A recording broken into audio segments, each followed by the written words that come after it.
సాయిరామ్. ఆ భగవంతుని ఆశీస్సులతో మనం కర్మయోగాన్ని ఆ 43 శ్లోకాలు మనం చెప్పుకున్నాం. నిజంగా ఇది చాలా అదృష్టవంతులమనే చెప్పాలి.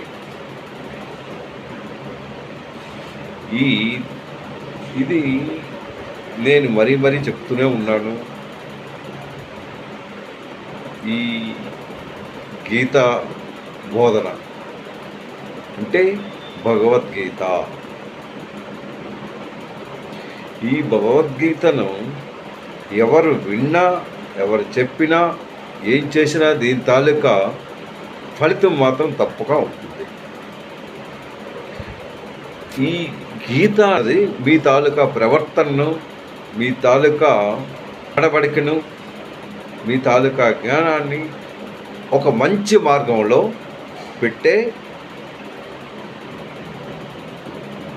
ఇది మంచి మార్గంలో పెట్టేది.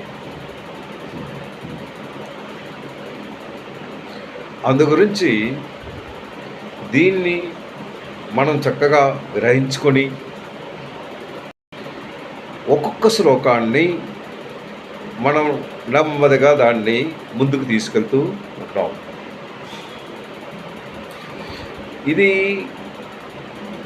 నేను ముందుగానే చెప్పాను. ఇది నాకు కోరిక ఏంటంటే నలుగురు వినాలి, నలుగురు మంచి మార్గానికి వెళ్ళాలి, మంచిని తెలుసుకోవాలి.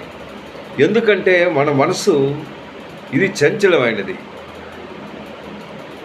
ఇది ఒక మంచి మార్గాన్ని ఎంచుకోదు. ఇది కర్మయోగంలో మనకు చక్కగా అన్నీ బోధించాడు. బుద్ధి, ఆ తర్వాత మనస్సు,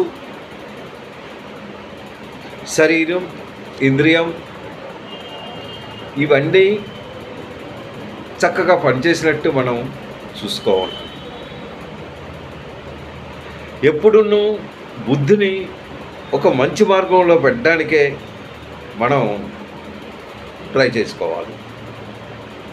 ఇప్పుడు ఇది 4వ అధ్యాయంలో మనం ప్రవేశించాం ఆ భగవంతుని ఆశీస్సులతో.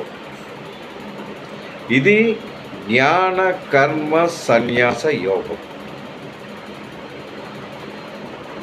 జ్ఞానం గురించి, ముందు కర్మ గురించి, సంఖ్యాయోగంలో జ్ఞానం గురించి కూడా ఆయన చెప్పాడు.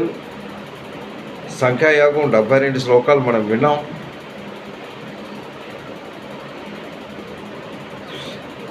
జ్ఞానం లేనిదే మనం ఏ పని చేయడానికి అవ్వదు. జ్ఞానం చాలా చాలా ఇంపార్టెంట్. అందు గురించి ఆ జ్ఞాన మార్గంలో ఆ ముందు శ్లోకంలో ఏదైతే మనం కర్మయోగం గురించి నేర్చుకున్నామో అర్జునుడు రెండు ప్రశ్నలు వేశాడు. ఆ ప్రశ్నలు ఏంటంటే, కృష్ణ, ఓ కేశవ, ఓ జనార్దన అని సంబోధిస్తూ, ఇది నాకు చెప్తున్నావు. ఓ పక్క జ్ఞాన మార్గం మంచిది, ఒకటి కర్మయోగం మంచిది. జ్ఞానం కన్నా కర్మ చేయమంటున్నావు. ఈ రెండు నాకు కన్ఫ్యూజ్గా ఉంది. ఏది మంచిదో ఏది చెడ్డదో నాకు వివరించు అంటే, కర్మయోగంలో ప్రతి కర్మ ఎలాంటి కర్మలు చేయాలి, ఏ కర్మలు చేస్తే నువ్వు బాగుంటుంది, కర్మ అంటే ఏంటి, జ్ఞానం అంటే ఏంటి, ఇది ఎలా సిద్ధిస్తుంది, ఎంతో చక్కగా వివరించారు. అది వివరిస్తూ కర్మని కంపల్సరీ చెయ్యక తప్పదు. నువ్వు ఎప్పుడైతే మానవ రూపంలో పుట్టావో, పుట్టిన తర్వాత నువ్వు కర్మ చేస్తూనే ఉండాలి. కర్మ ఎలాంటి కర్మలు చేయాలో ఆయన చెప్పాడు. మంచి కర్మలు చేస్తే దాని తాలూకా ఫలితాలు మంచిగానే ఉంటాయి, చెడ్డ కర్మలు చేసినట్టయితే చెడ్డగానే ఉంటాయి. ఏదైనా అది డిపెండ్ అపాన్ యూ ఓన్లీ. ఇది నీ తాలూకా బుద్ధి అనుసారం, నీ తాలూకా జ్ఞానం అనుసారం, నీ తాలూకా తత్వం అనుసారం నువ్వు కర్మలు చేస్తూ ఒక మంచి మార్గాన్ని ఎంచుకోవడం చాలా మంచిది. ఆయనకి ఏం చెప్పాడు అర్జునుడికి? నువ్వు క్షత్రియ వంశంలో పుట్టావు, నీ ధర్మాన్ని నువ్వు నిర్వర్తించు. ఎవరి ధర్మం వాళ్ళు నిర్వర్తించాలి. నీ ధర్మం నువ్వు నిర్వర్తించక తప్పదు. నీవు ఏ ధర్మంలో ఉన్నావో ఆ ధర్మాన్ని నువ్వు నిర్వర్తిస్తూ మంచి కార్యక్రమం చేస్తూ ఉండు. దాంట్లో మంచి ఫలితాలు ఉంటాయి. అయితే ఇప్పుడు ఈ జ్ఞానం గురించి, కర్మ గురించి, సన్యాసి గురించి, ఈ శాస్త్ర జ్ఞానాన్ని శాస్త్రయుక్తంగా శాస్త్రంలో ఏటైతే చెప్పాడో ఆ విధంగా నువ్వు గ్రహించుకున్నట్టయితే ఈ అవతారం తాలూకా ఏది? కృష్ణ అవతారం. ఆ కృష్ణ అవతారంలో ఉన్న రహస్యాలు, దాని తాలూకా తత్వాలు నువ్వు చక్కగా అర్థం చేసుకుంటూ ముందుకు వెళ్ళాలి. ఇది అట్లే సన్యాసి యోగం గురించి కూడా దీన్ని వివరించాడు. జ్ఞానం, కర్మం, సన్యాసి యోగం.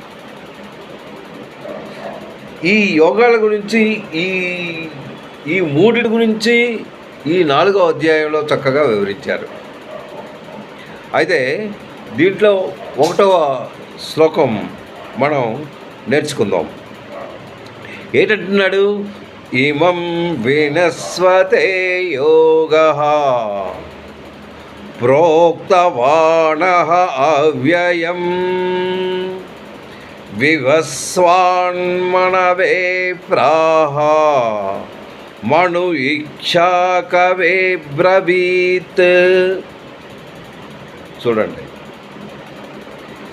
ఈ శ్లోకం నేను ఎలా అయితే చదువుతున్నానో అలాగ మీరు 4వ అధ్యాయంలో 1వ శ్లోకం, ఇమం వివస్వతే యోగం, అక్కడికి ఒక పదం, ఇమం వివస్వతే యోగం. వివస్వతే అంటే సూర్యుడు. నేను సూర్యుడి తాలూకా ఈ శాశ్వతమైన యోగం. ఈ యోగం ఎలా అవుతుంది? నిత్య సత్యమైన యోగం. ఈ యోగం గురించి నేను ముందుగానే సూర్యుడికి చెప్పాను. అంటే ఈ గీత మనం ఇప్పుడు కాదు, కొన్ని యుగాలు, ఎన్నో,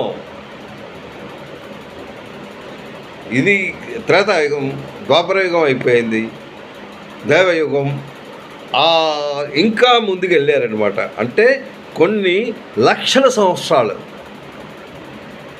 ఆ క్రితంతో ఇది ఉద్భవించింది ఈ గీత అన్నది. అది ఇప్పుడుది కాదు, నేను ఎప్పుడో చెప్పాను అంటున్నాడు సూర్యుడికి. ఈ యోగం గురించి నేను సూర్యుడికి చెప్పాను. సూర్యుడు ఏం చేశాడు? తన కుమారుడు ఎవడు? మనువు. ఆయనకి చెప్పాడు, ఆయనకి బోధించాడు. ఆ మనువు ఏం చేశాడు? తన కుమారుడైన ఇక్ష్వాకునికి బోధించాడు. అంటే అది ఎలా వచ్చిందో ఇందులో ఈ శ్లోకంలో భగవంతుడు చక్కగా చెప్పాడు. ఇమం వినస్వతే అంటే సూర్యుడు, ప్రోక్త అంటే చెప్పాడు. యోగం ప్రోక్తత వాణః వ్యయం, ఈ యోగం గురించి చెప్పాడు. వివస్వాన్మనవే ప్రాహు, ప్రాహు అంటే చెప్పడం. అంటే మనువు, ఈ విభస్వాన్ అంటే ఈ సూర్యుడు ఎవరికి చెప్పాడు? మనువే ప్రాహు, తన కుమారుడైన మనువునికి చెప్పాడు. ఆ తర్వాత మను ఇక్షాకవే బ్రవీత్, ఆ మను తాలూకా తన కుమారుడైన ఇక్ష్వాకునికి ఇతడు మరలా బోధించాడు. ఇది ఈ శ్లోకంలో ఉన్న అర్థం. అయితే ఇది ఏంటిది? ఈ కర్మయోగం అనుసరించి యుద్ధం చేయమని భగవంతుడికి కోరాడు. అంటే భగవంతుడు అర్జునుడికి యుద్ధం నీది చాలా ఇంపార్టెంట్, నీ తాలూకా డ్యూటీ, నీకు ఏదైతే భగవంతుడు ఇచ్చాడో, అంటే నువ్వు వర్ణనగా నువ్వు దేంట్లో పుట్టావు? క్షత్రియుడిగా పుట్టావు. క్షత్రియుడి ఆయన తాలూకా ధర్మం ఏంటి అంటే శత్రువుల నుంచి ప్రజలను రక్షించడం. ఎవరైతే ఈ కౌరవులు ఎంతమంది ఉన్నారో వీళ్ళందరూ శత్రువులే, వీళ్ళు శత్రువులే. వీళ్ళ నుంచి కాపాడే బాధ్యత నీది. నువ్వు తప్పక యుద్ధం చెయ్యాలి, అది నీ ధర్మం అనేసి ఆయన ప్రతి ఒక్కటి ఆయన బోధిస్తున్నారు. అయితే ఇందులో కర్మయోగంలో జ్ఞానము కర్మం ఈ రెండిట్లో ఏది మంచిది అంటే కర్మాన్ని గురించి బోధిస్తూ ఉన్నాడు. ఇక్కడ సన్యాసి అన్నాడు. అంటే సన్యాసి యోగంలో సన్యాసిగా ఎవరుంటారు అంటే మొత్తం అంతా విడిచిపెట్టాలి. కానీ ఇక్కడ భగవంతుడు ఎవరికి చెప్తున్నాడు? సూర్యుడు తాలూకా కుమారుడు, ఆ కుమారుడికి కలిగిన మన కుమారుడు. అంటే సూర్యుడు మనువుకు చెప్పాడు, మనువు ఏమో ఇక్ష్వాకుకు చెప్పాడు. వీళ్ళందరూ ఏంటి? గృహస్థులే కదా. అంటే వాళ్ళు సన్యాసులా? వాళ్ళు గృహస్థుల్లో ఉండే ఒక మంచి మార్గానికి వెళ్ళగలిగారు. వాళ్ళు మంచి మార్గానికి వెళ్ళాలి అంటే వాళ్ళలో ఉన్న మంచి ఎలా వచ్చింది అంటే జ్ఞానం ద్వారా వచ్చింది. జ్ఞానం ద్వారా వాళ్ళు తెలుసుకున్నారు ఏది మంచి ఏది చెడ్డది బిఫోర్ డూయింగ్ ది డ్యూటీ. అది ఏంటి? అది మంచిదా చెడ్డదా? ఏది నువ్వు చేసినా నీ తాలూకా ధర్మాన్ని నువ్వు నిర్వర్తించాలి, నీ ధర్మాన్ని నువ్వు చూసుకోవాలి. నీ ధర్మాన్ని నువ్వు నిర్వర్తించినట్టయితేనే నువ్వు ఒక మంచి మనిషిగా, ఒక మంచి వ్యక్తిగా నువ్వు ఉండగలవు. అయితే వీళ్ళందరూ సన్యాసులే. 3వ అధ్యాయంలో ఎంత చక్కగా ఆయన చాలా చక్కగా నిన్ను బోధించాడు. అందులో ఆత్మ గురించి కూడా బోధించాడు. అందులో 2వ అధ్యాయంలో కూడా ఆత్మ ఉంది, ఇందులో కూడా ఆత్మ ఉంది. ఈ ఆత్మ అంటే నీలో ఉన్న ఆత్మ. నీ ఆత్మను నువ్వు చూసుకున్నట్టయితే, నువ్వు ఒక మంచి మార్గంలో నీ ఆత్మను నువ్వు పెట్టినట్టయితే నీకు అది నిర్వర్తిస్తుంది. ఆత్మానే ఆత్మాన బంధు ఆత్మాన సంస్థభ్య ఆత్మాన సంస్థభ్య. ఆత్మ ద్వారా ఆత్మను నిరోధించు. ఆ తర్వాత ఇది ఒక్కొక్కటి ఆయన బోధించుకుంటూ అతను ఈ యోగాన్ని మన దగ్గర ఇది ఉంచాడు. ఇది విజ్ఞాన యోగం. ఇది ఒక్కొక్కటి ఆయన స్టెప్ బై స్టెప్ తీసుకెళ్తున్నారు అన్నమాట. అయితే ఇందులో ఏం చెప్పాడు? నేను నిత్య సత్యమైన యోగాన్ని, ఇది ఎలాంటి యోగం? ఇది సత్యమైన యోగం. ఈ సత్యయోగమైన అంటే ఈ గీత ఇది సత్యమైన ఒక విజ్ఞాన గ్రంథము. ఈ గ్రంథాన్ని ఇప్పుడు కాక మొట్టమొదట కొన్ని లక్షల సంవత్సరాల క్రితమే నేను సూర్యుడికి చెప్పాను, ఇది ఇప్పటిది కాదు అనేసి ఆయన ప్రతి విషయం చాలా చెప్తున్నారు. ఇది మీరు కూడా దాన్ని ఒకసారి ప్రాక్టీస్ చేస్తూ ఇమం వినస్వతే యోగం ప్రోత్సవాన అవ్యయం వివస్వాన్ మనవే ప్రాహు మను ఇక్షాకవే బ్రవీత్. ఇంతే ఈ శ్లోకంలో ఉన్నది. నెక్స్ట్ రెండవ శ్లోకం నేను రేపు చెప్తాను. సాయిరామ్.